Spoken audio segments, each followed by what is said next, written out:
위니캇은 특정한 발달 과정을 설명하기 위해 중간 대상과 중간 경험이라는 개념을 도입했다. 그러나 후기 저작에서 그 개념들은 정신 건강과 창의성에 연관된 개념으로 확장되어 갔다.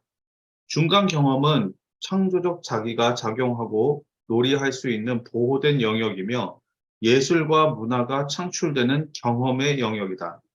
본질적으로 주관적 전능감 안에서만 살고 객관적 현실과는 연결되어 있지 않은 사람이야말로 자폐적이고 자기 몰입적인 사람이다. 객관적 현실 안에 살면서 주관적인 전능감과 접촉하지 못하는 사람은 피상적으로 적응하는 삶은 살지 모르나 열정과 독창성이 부족한 삶을 살게 된다. 중간 영역이 지닌 모호성은 개인이 그 영역 안에서 자기 안에 심오하고 자발적인 원천과 접촉하면서 동시에 타자들의 세계 안에서 자신을 표현할 수 있다는 데서 드러난다. 그래서 네. 어쩌면 굉장히 중요한 개념으로 우리가 받아들일 수 있어요. 처음에는 이 중간 영역이나 중간 대상이라는 개념은 아이의 발달 과정에 대한 이론으로 처음 출연을 했는데 그 개념 자체가 점차 발달하면서 위니캇 스스로 이 개념을 확장해 나간 거죠. 그래서 위니캇이 확장한 개념을 또 다른 정신분석가들이나 영성가들이 이 개념을 계속 확장시켜서 많이 발전하고 있어요. 그래서 이 개념은 굉장히 중요한 개념인데 어떤 모든 창조 행위, 창조 작업하고 관련되는 영역이라고 보는 거죠.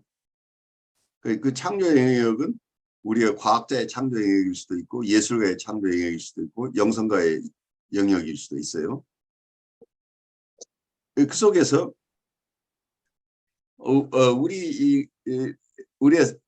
우리가 살아가면서 느끼는 거 누구나가 자기의 주관적인 세계가 있고 객관적인 세계가 있는 거죠. 그래서 주관적인 세계에 몰입되어 있는 사람과 객관적인 세계 중심으로 사는 사람이 크게 대별될 수 있는데 이걸 조화해내는 작업이 굉장히 필요한 거죠. 그래서 이 두 가지 세계가 섞여 있는 영역이 어떤 중간 대상 혹은 중간 영역이라고 볼 수 있는 거죠.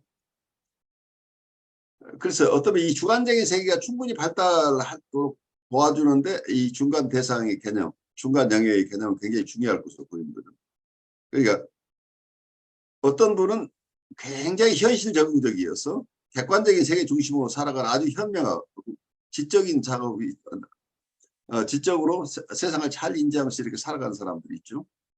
그런데 어떤 사람은 그런 세계보다는 자기가 추구하는 어떤 세계, 창조적인 세계에 몰두해서 많은 것을 이루어내는 사람들이 있는 거죠. 그러니까 객관적인 현실에 적응해서 사람들 사이에서 이 세계 속에서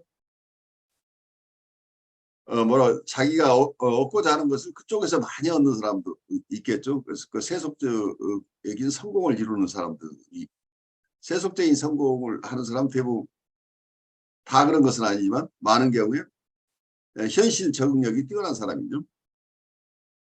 그런데 어떤 사람은 그 현실 적응이라는 측면보다 자기 안에 창조성을 키우는 쪽에 더 에너지를 사용하실 수도 있는 거죠. 그래서 이 어느 한쪽으로만 가는 경우에는 우리 삶이 자체가 균형을 잃기 때문에 굉장히 어려운데 이 두 가지를 조화해내는 방법이 사람마다 각각 다를 것이다.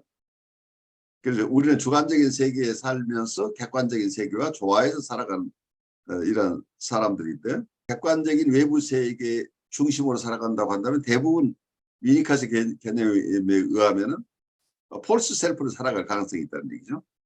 폴스 셀프 중심으로 살아가는데 주관적인 경험 중심으로 사는 사람은 트루 셀프 중심으로 사는데 이 두 가지 개념이 어느 것이 좋고 나쁘다고 저는 보지는 않아요. 이 두 가지 개념, 이런 두 가지의 어떤 태도나 접근 방법이 다 필요하다는 거예요. 우리가 사는데 어떤 자기의 주관적인 세계를 충분히 가지고 그 속에서 자기의 트루 셀프를 만나면서 살아야 되지만 또 한편에서는 외부 세계에 적응하는 것은 거기에 외부 세계에 적응하는데 실패한다고 한다면 자기의 주관적인 세계 자체도 잘 유지하기 어려워지는 거죠. 그래서 이 두 가지 세계를 잘 조화하는 것이 어려운데 이것을 학문적으로 잘 설명해 내려고 여기서 위니카시 이런 중간 대상이나 중간 영역의 개념을 확장해서 설명하고 있다 이렇게 보여요.